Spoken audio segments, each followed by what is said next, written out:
Àìsílé olóngìní ilé di ilé èkúté yìí. Ṣebí wọ́n ní bọ́lọ́jẹ́ ọba kú oríta ò léwu koríko wù.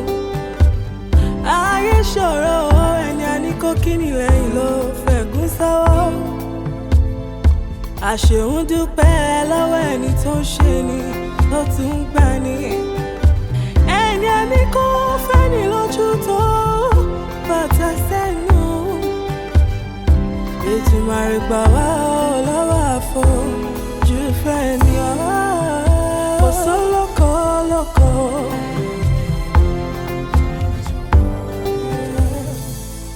Bírọ̀bá lọ́lọ́gún ọdún ọjọ́ kan lòtítọ́ bá igi àbáfẹ̀yìntì ẹ̀gún ló fi ṣẹ̀ṣọ́. Ìmùtẹ́rí ẹni kàkó jálè gbòòrùn àṣebí o.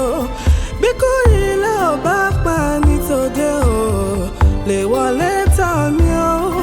Ìmùtẹ́rí ẹni kàkó jálè gbòòrùn àṣebí o.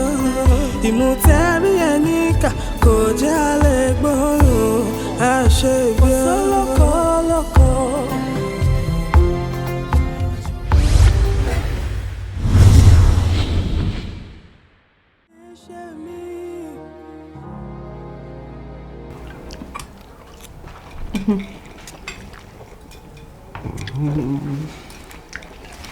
Olúfẹ́lá. Sir.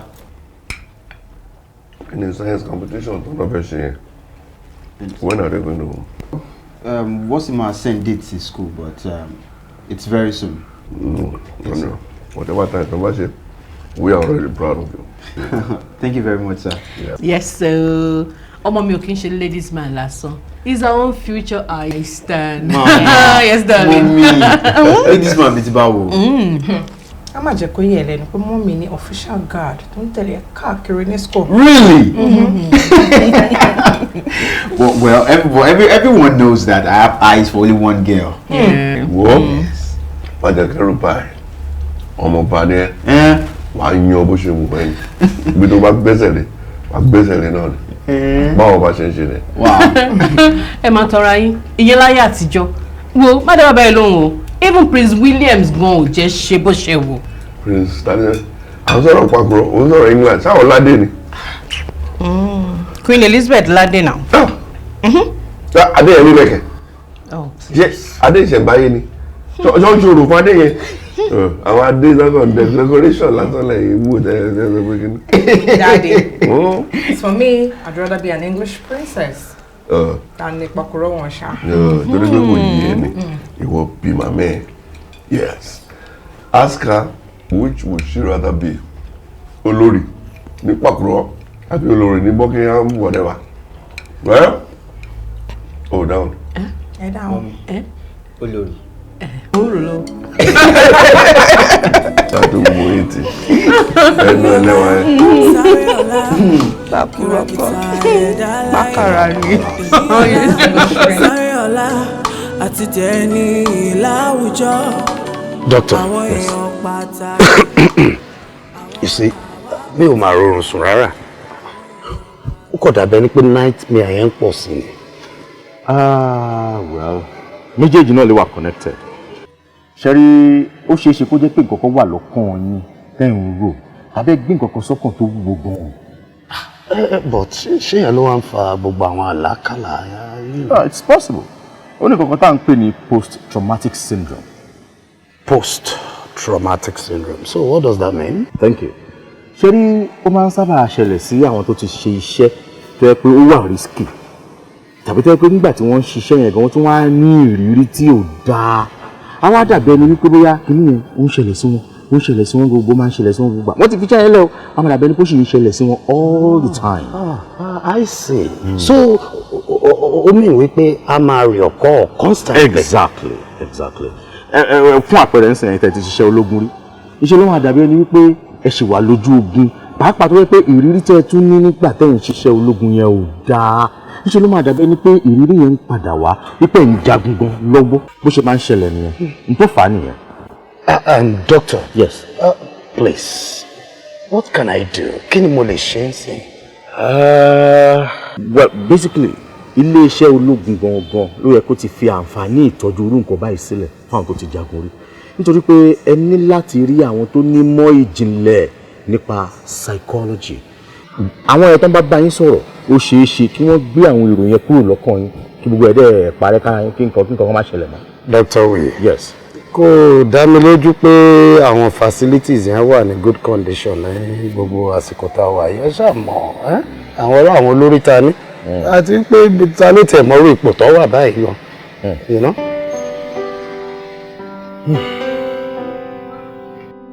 I think we need to handle the mail thing carefully, okay? Well, what they are asking is impossible. Ashawala Niki oil price drop me. Our core, but even at that, I should need to handle it carefully. Well, I think you're right. Yeah, you're right. You're going one way or the other. I like to one middle ground new.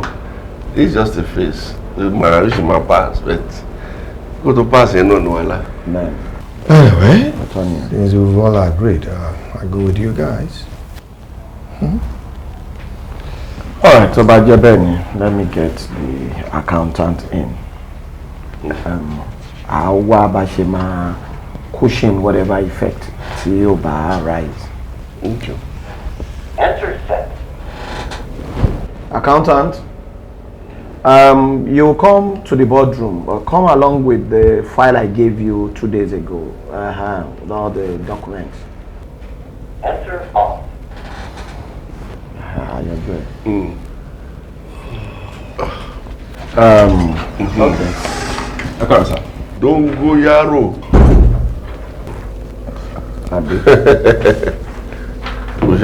Yes, sir. So, ibi tá wà gangan ni exactly.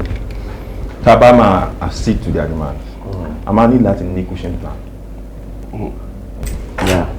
Oh, you can excuse us, huh? All right.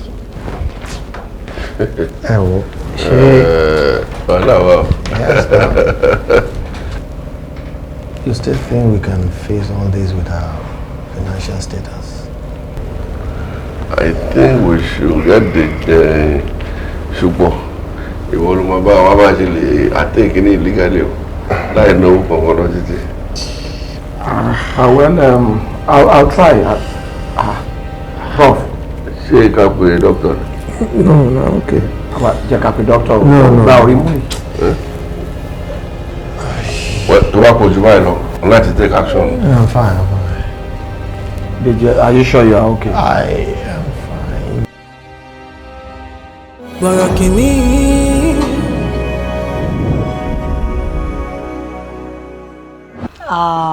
You know, that's really nice. Yeah. So be èló ló wá fẹ́ fi ṣe business. Well, mo rò pé kí n bẹ̀rẹ̀ pẹ̀lú 3 million. So bá ṣe ń revolve ẹ̀ sí, àti bá ṣe ń dá padà sí, èmi náà tún máa fowó kún. But that's really nice. Honestly, it's good. And I'm sure the Pakoro people, you know, want to do gan. You know, especially at these hard times. I know. Àwọn obìnrin ìlú yẹn gan mo ti really fẹ́ power. Yes. It's good. Ṣé sọ fún Kwesha? Mi ò sọ fún wọn. Yeah, because all along, ó feel pé mi ò care nípa àjọba yìí. So this is more or less like a surprise support for him. Okay, I get it. It's nice. Yeah. So from now, you can feel be queenie, have you? Oh yes. Kí ma bẹ̀rẹ̀ sí ní queenie báyìí lọ. Yes, now. Today, have you queen? Pam para. Okay, that's that nice. reminds me, Joe. Tí n bá fẹ́ lọ rí ìyá lọ́jà wọn bẹ̀. Okay. Wàá tẹ̀lé mi o. Ìyẹn ò lè. There's no problem. Why not? Mi ṣe ní lucky. Ṣọ̀rẹ́ mi. Èsì wàhálà. Torí kọ́ máa lọ mọ̀ sí ní ìrànjú báyìí. Kọ́ wọ́n rànjú. Tó bá wù wọ́n kọ́ rànjú. tó bá wọn kan ọrùn ara tí wọ́n máa bá wa àwọn bá wa ń bẹ̀rẹ̀ àwọn tẹ̀ jẹ́ ni ẹ̀ wọ́n á bá èmi níbẹ̀ òòṣà wọ́n náà mọ̀ rí wọ́n á bẹ̀ mí náà bẹ̀. What's the problem? But I love the fact that we're going to be queen. Yes, I know. Oh, I can't wait. I'm going to have a crown too. I know. Really? Is that so? Èmi bẹ́ẹ̀ mi ṣe fẹ́ tèmi. Good day, sir. Surely. Yes, sir. Ọkùnrin ogun. How are you? Fine, thank you, sir. Jókòó. Sir. Thank you, sir. Bẹ̀rẹ̀. Yes, sir. Yes. Everything well, okay. Àlàáfíà ni, sir. Àlàáfíà kọ́. Tó bá jẹ́ àlàáfíà ni you won't be here. How is Halima? She's fine. I'm not okay. Halima wà lálàáfíà. Àwọn wà lálàáfíà. Kòkòrí ẹ̀ gangan ni ẹ̀. So there's no problem. Bẹ̀ kí ló wá ń ṣẹlẹ̀? Madam need ìyàwó kan ni láti san school fees àwọn ọmọ àti àwọn commitment kankan. Okay. How much are we looking at? Yes, sir. 17 million, sir. So what? Did you say 7 million? No, 17 million. Thousand? Million, sir. Ní 17 million. Yes, sir. Hello. Ṣọlá. Yes, sir. Ó dá tó wá.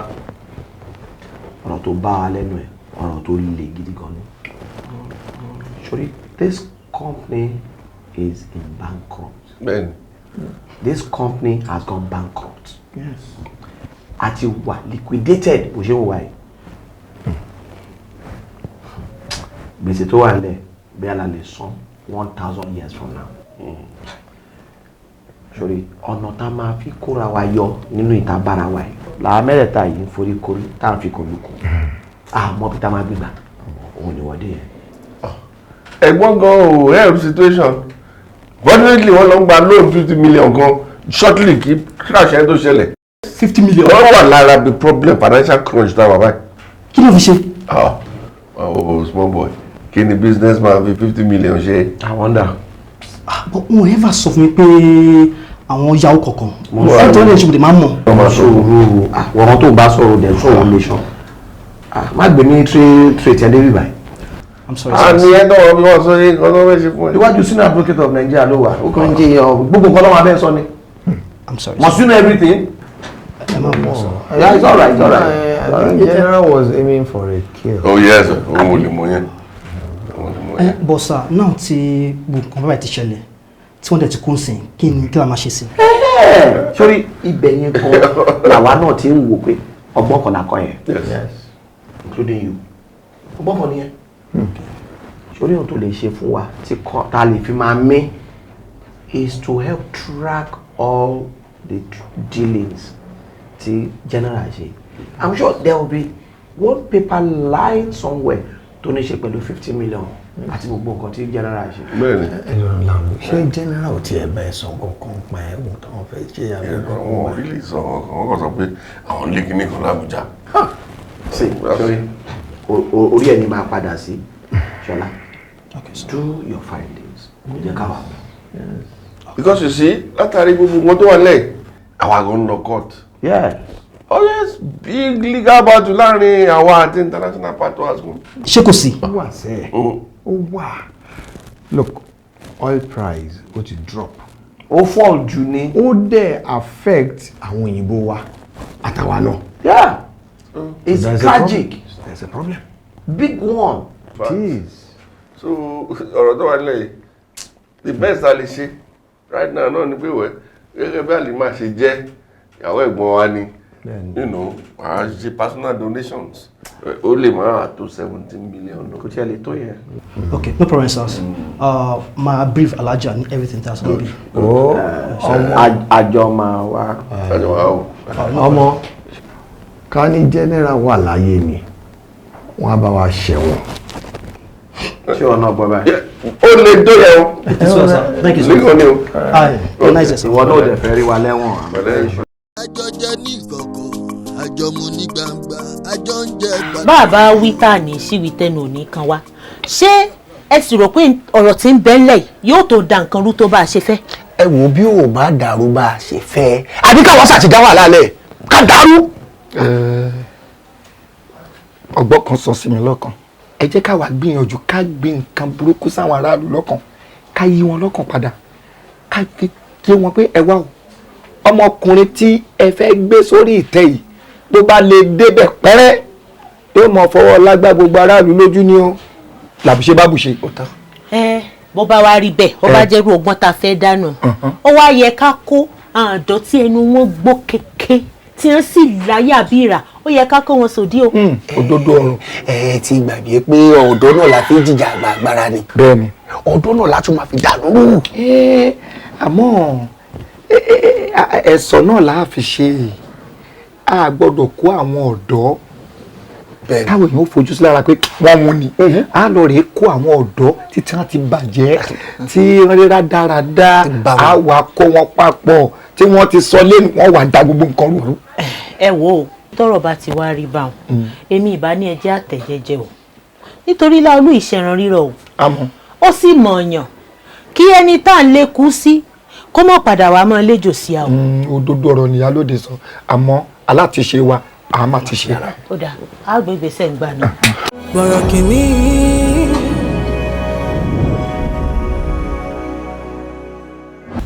Yeah, Alaja, based on what we discussed the last time, our original Olambo AKIN, we didn't try to raise fund for Enyati and more. ADC, mi fẹ́ kó dàbí pé mo tọrọ owó. No, Alaja, tọrọ owó, tó wọn ni fún yín. Laolu has promised to help. Yes, owó kì í pọ̀ jù. Besides, any lots of commitments. Kí ló dé tí relé ìfi ń ṣẹlẹ̀? Alaja, ẹ má sọ̀rọ̀ bẹ́ẹ̀ yẹn, yóò lọ́hùn.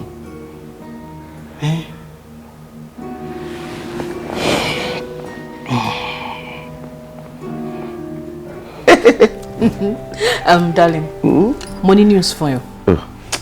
Spare me. The good news mo ti ń gbọ́ lẹ́ni bad news ni. Kí ló dé? Ṣọlá wá office lẹ́ni. Halima, we need 17 million for project. Meanwhile, it looks as if we have a legal battle coming on. Legal battle, okay. Kí ló dé? Mama sọ yẹn fún ẹ later, má worry. Kí ni news tiẹ̀? Well, it's a good one. And the one good, sọ fún mi jọ. Okay. Mo ti decide àti bẹ̀rẹ̀ cooperative funding fáwọn obìnrin Pakuro. Are you serious? Yes, darling.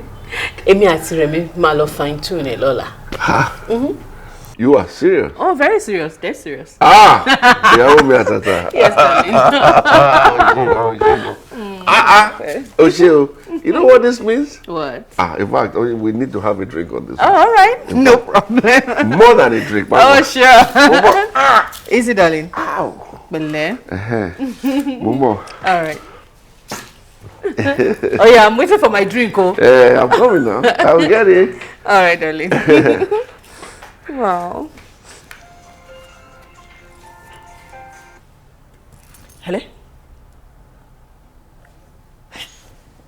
Okay, second. Oh, fẹ́ kí n sẹ́. Okay. Màá pè later ṣùgbọ́n. All right.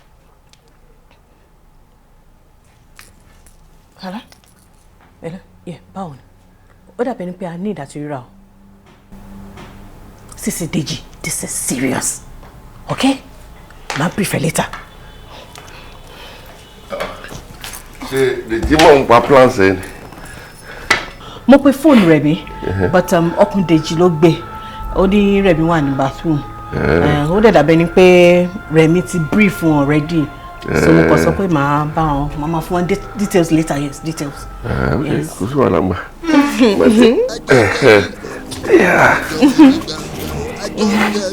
Will it not then? Okay. Let me pop it. Yeah.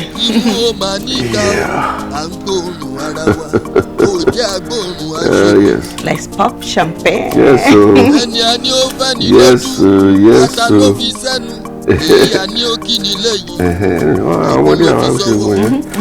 What later. Okay, why?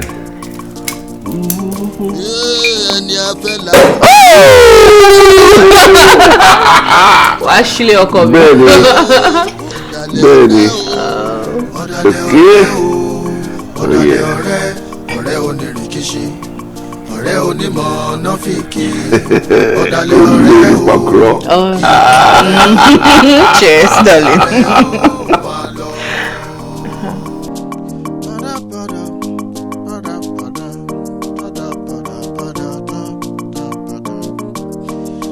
àjọ jẹ ní ìkọ̀kọ̀ àjọ mu ní gbangba àjọ ń jẹ gbádùn ayé imú o máa níka o à ń gbóòórùn ara wa ò jẹ́ agbóòórùn aṣebi ẹni a ní ó fẹ́ ni lójú ata ló fi sẹ́nu èyí a ní ó kí ni lẹ́yìn ẹ̀gún ló fi sọ́wọ́.